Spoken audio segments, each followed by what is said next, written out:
Olá, tudo bem? Bem-vindo ao novo episódio do meu programa que representa uma colaboração, uma parceria entre a emissora norte-americana do Real News e o Brasil 247. Eu ainda estou no interior do estado de Nova York chamado Ithaca. Daqui a pouco eu vou voltar para o Brasil, mas eu estou curtindo os últimos dias aqui. E nessa semana vai ter duas entrevistas muito interessantes que eu acho que vocês vão gostar. A primeira é com a advogada da defesa do Lula, Valeska Martins, falando em inglês com a equipe do Real News sobre as repercussões das revelações do The Intercept, que mostra colaboração criminosa entre o ex-juiz Sérgio Moro e a força-tarefa do Lava Jato. A segunda reportagem é sobre estes campos de concentração para imigrantes onde o governo do Trump está separando crianças dos seus pais, crianças estão sofrendo tortura, milhares de pessoas são presas sem direito nenhum, e tem um movimento social dos judeus contra os campos de concentração. E a segunda entrevista vai mostrar dessas lideranças conversando sobre como e que ele está fazendo para parar isso que o apresentador fala é um dos piores abusos de direitos humanos da história dos Estados Unidos, que está acontecendo agora, e a gente está preocupado que vai acontecer em outros países, coisas parecidas com essa nova onda de fascismo que está chegando no mundo inteiro. Então, espero que vocês gostem. Um abraço para todos e todas de vocês.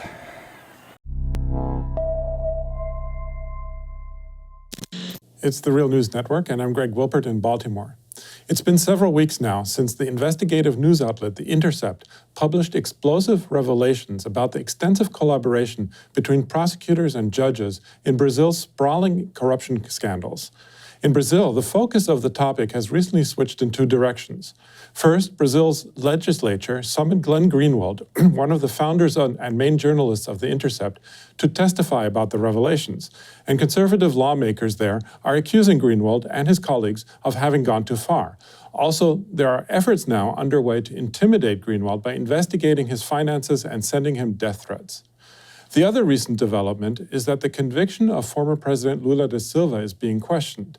Lula da Silva has been in prison since April of last year, serving a 24-year prison sentence on corruption charges relating to the so-called Lava Jato, or Operation Car Wash, investigation. It is generally believed that Lula's disqualification from the presidential race, is what enabled far-right politician Jair Bolsonaro to win the presidency. His lawyers are now trying to overturn the conviction based on the new information that The Intercept has published. Joining me now to discuss the scandal within the scandal is Valeska Martins. She is Lula's co-lead counsel and co-founder of the Lawfare Institute in Sao Paulo.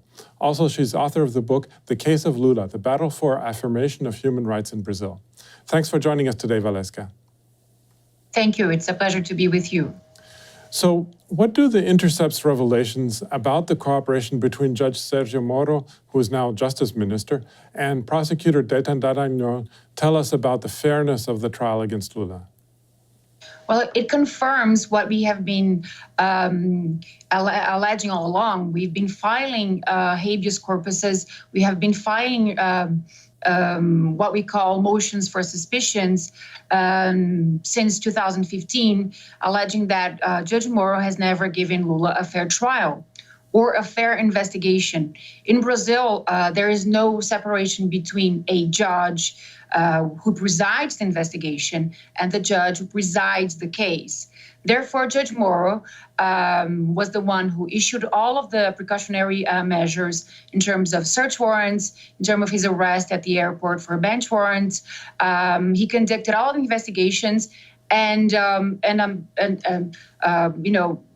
subsequently, he presides all of the cases against Lula and the Lava Jato. And we have been saying this not only in national courts, but as well in international courts, that Lula has never had a fair, independent trial.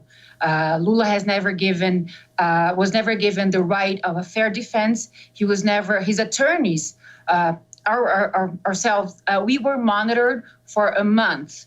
That was while the Supreme Court was analyzing whether the Curitiba courts, Judge Sérgio Moro was going to be the judge against Lula.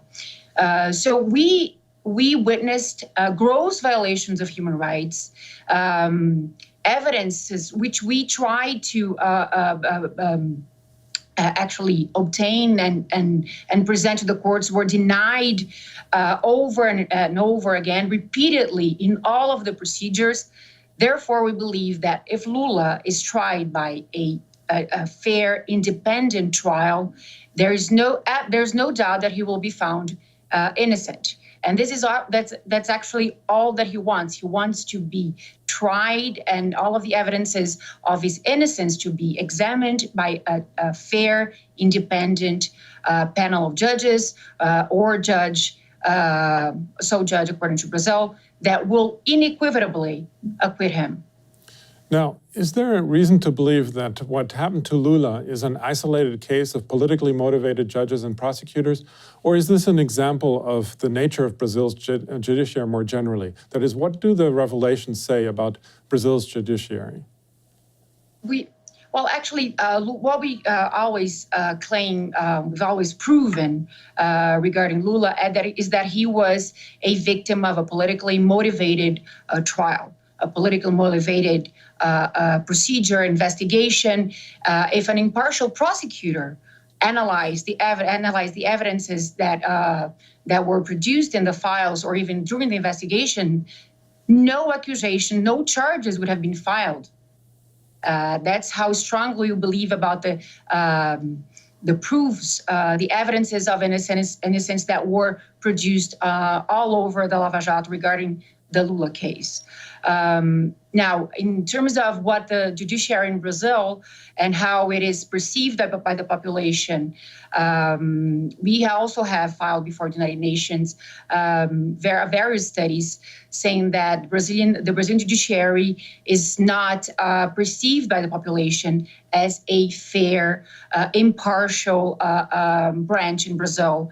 And I think it's very problematic for a rule of law, for a democratic society, a nation, to unfortunately, in some cases, act in a biased manner and have the population not trust such an important branch, which is the judiciary. When you go back to the Bangalore rules, for instance, in the United Nations in 2001, when the world population had a sense of untrust in the judiciary of all the countries, they came up with rule of ethics for all magistrates.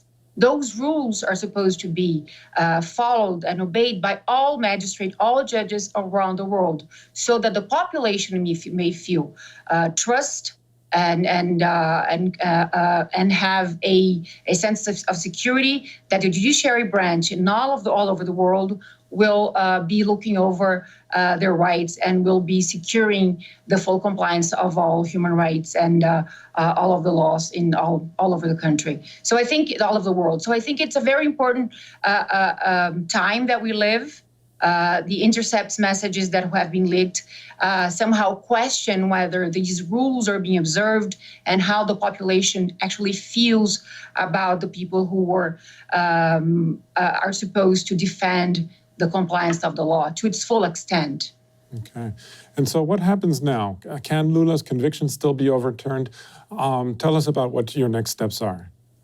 November of last year, when Judge Moro was appointed as Minister of Justice, we filed a habeas corpus before the Supreme Court with enough evidence to overturn all of Lula's convictions, all of the investigations of the car wash operation in Curitiba, presided by Judge Moro. What the latest revelations by The Intercept do is confirm what we've always been saying in all of the courts in terms of the suspicions and the motivations of this trial, that it was in fact politically motivated and it was an unfair trial, therefore a tainted trial. all of the procedures of the Carlos operation regarding Lula are tainted because they were carried out by a motivated, actually an enemy of Lula, politically motivated enemy of former President Lula. Therefore, we are very confident that all of the investigations will be overturned, annulled, and Lula may be freed in the near future. Now, recently there was a report from the Workers' Party, the PT, that argued that the US Department of Justice has been instrumental in pushing Brazil's corruption investigations in a political direction to basically discredit Brazil's left. What can you tell us about the role that the US Justice Department has played in the Lava Jato prosecutions and in Lula's prosecution? This is also one of the arguments that we've used in the first conviction of Lula, actually the one that he's in jail for, because there is a video that was released by one of the DOJ's prosecutors, Mr. Kenneth Blanco, whereby he explicitly says that Brazilian authorities and DOJ prosecutors have been working informally. And that is how Lula's conviction actually was able to be successful. That is actually against our law, against Brazil and United States treaty, and that has to be carefully analyzed so that nobody actually can be a victim of such a unlawful or irregular procedure in terms of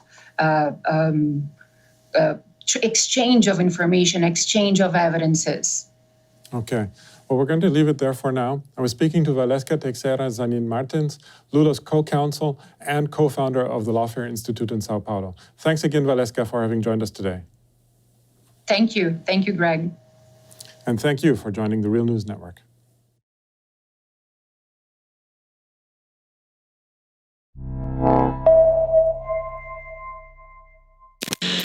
Welcome to the Real News Network. I'm Mark Steiner. Good to have you all with us.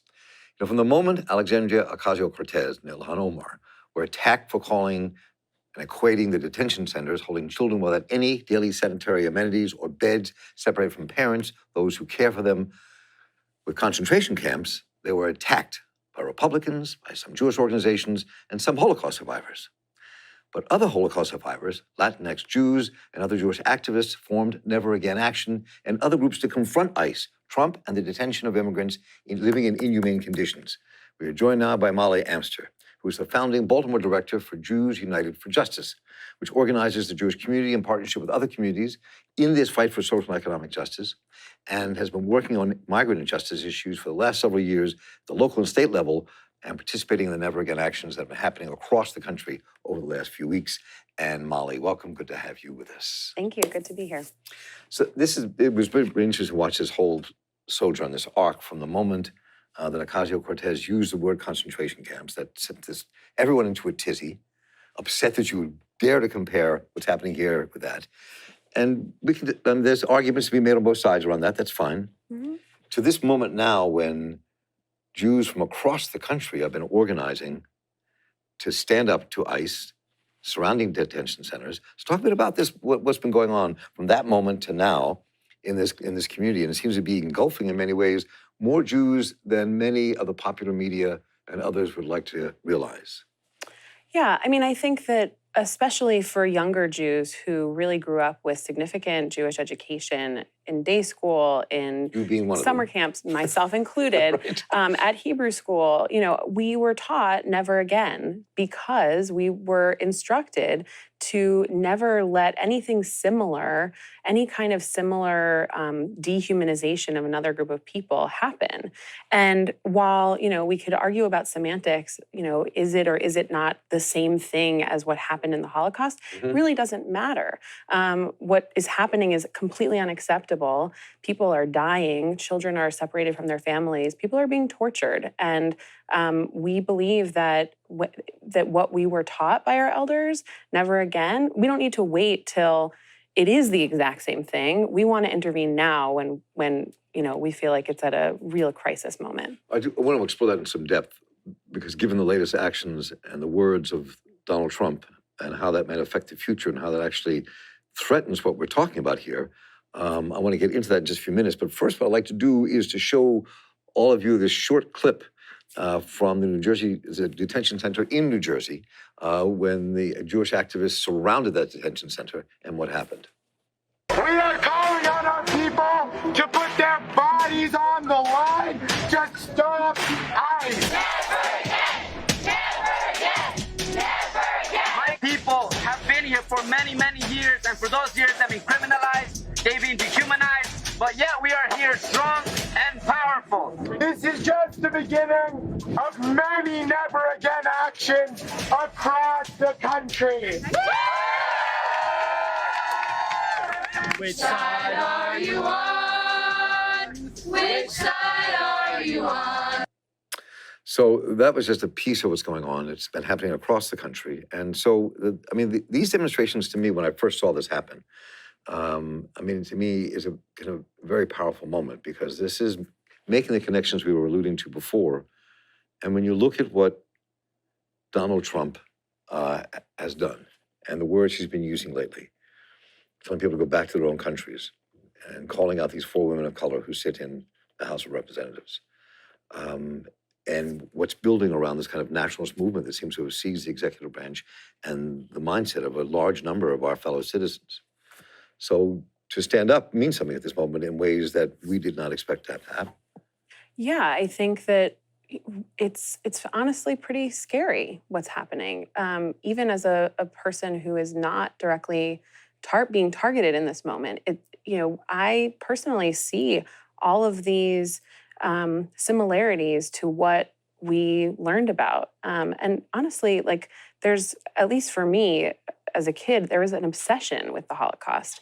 Reading, historical nonfiction from the age of, 7, 8 until I was in college, getting a minor in Holocaust and genocide studies, and finally sort of just being overwhelmed by the brutality of it all. And since then, sort of swearing off of it to a certain extent. But to see these things happening that we actually really never thought would happen again to another group of people, and seeing it be so similar, the messages of other, the messages of, these are not only other, but not human, using the word animals, it is just unbelievable to me. And criminalizing. Absolutely. And saying that, these people are responsible for the crime and the drug use and, all these things that are a problem in our society, that this is their fault and we need to keep them out to keep us safe. The real Americans, is just so disturbing. And we know it's not new in terms of American policy, for sure. And, the level of deportation and stuff, Obama deported, 3 million people?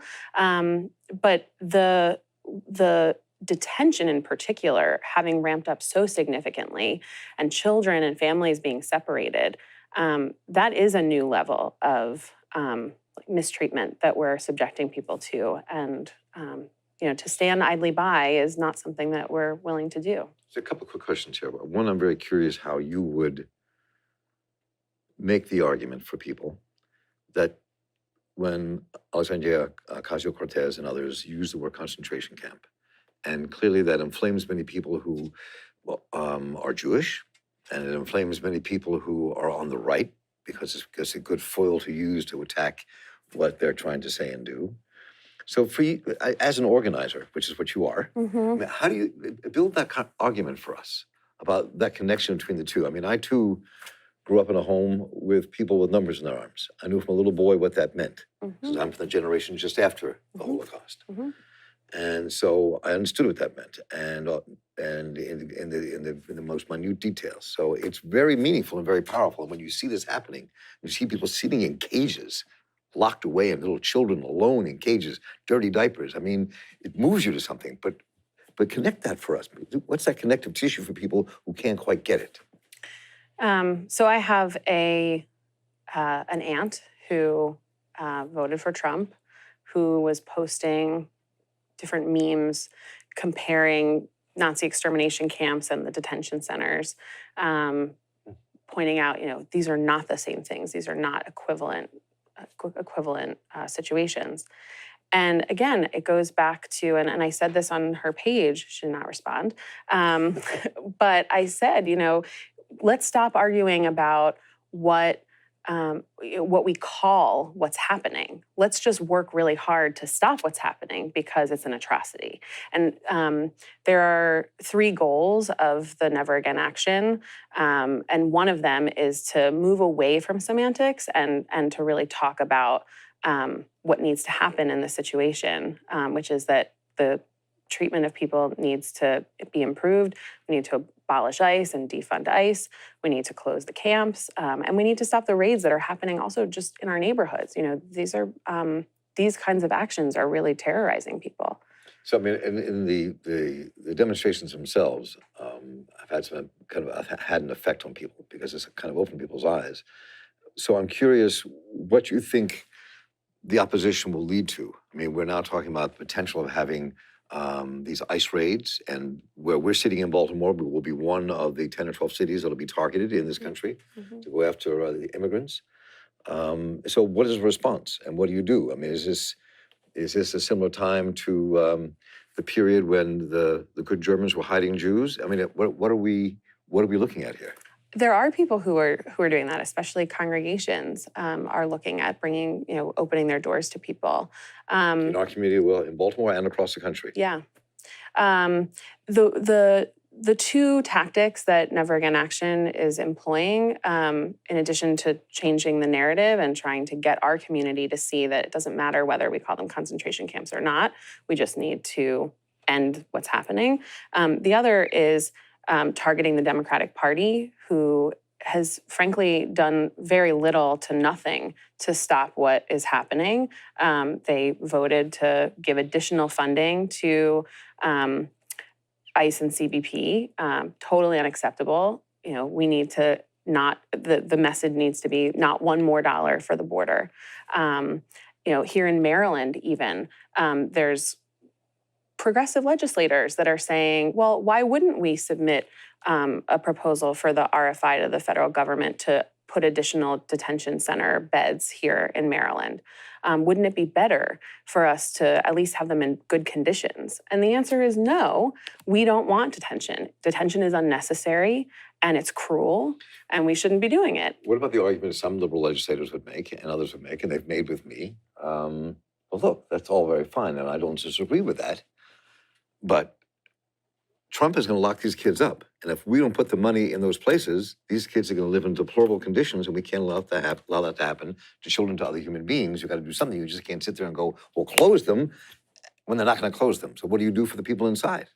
You do what we've been doing for years. You connect them with people that they have relationships with here in the U.S. You put kids back with their families. The answer shouldn't be like we need to reunite families or we need to make sure that people have toothbrushes. We need to make sure that there are no cages and that families are never separated. It's a real shift in our policy. I really liked what Julian Castro said during the debate about changing the law so that it's not a criminal offense to come to this country, without documentation. I think that, that again is a shift. And I know that the Trump administration is not going to budge, but continuing to sort of acquiesce is not going to shift anything either. To me, before we conclude, to me that is another one of the arguments that Jewish activists might make is if you look at your great-grandparents or your great-great-grandparents or my grandparents who came in here through Baltimore, Ellis Island, whichever they came through, they came with nothing. They came with no papers. They came with no visas. They were met at the border and interviewed, and 90% of them were allowed into this country and became citizens of the United States, and they are our ancestors. That's part of the story. Absolutely, right. It's not only about the Holocaust, it's about our immigration journey. Right. And one of the things that we've been doing now for the last year or so is working to kind of dispel this myth that the Jewish community, Eastern European Jews, came here the right way, came here legally, followed the rules, because there's several things to sort of peel back there. One is that until 1924, as you said, Eastern European Jews could show up and didn't need any documentation. There was no process. It was just, come on in as long as you're healthy, right? And after 1924, there were plenty of Jews who were desperate to get here, many of whom were turned away and died in the Holocaust, but also people who did come illegally and found other ways. Even pre-1924, we had a JOFJ leader testify in Annapolis this year in favor of the Trust Act, which would prevent police in Maryland from cooperating with ICE. And he told a story of his grandmother who came to this country pre-1924, but was ill when she arrived at Ellis Island and was returned back to Europe.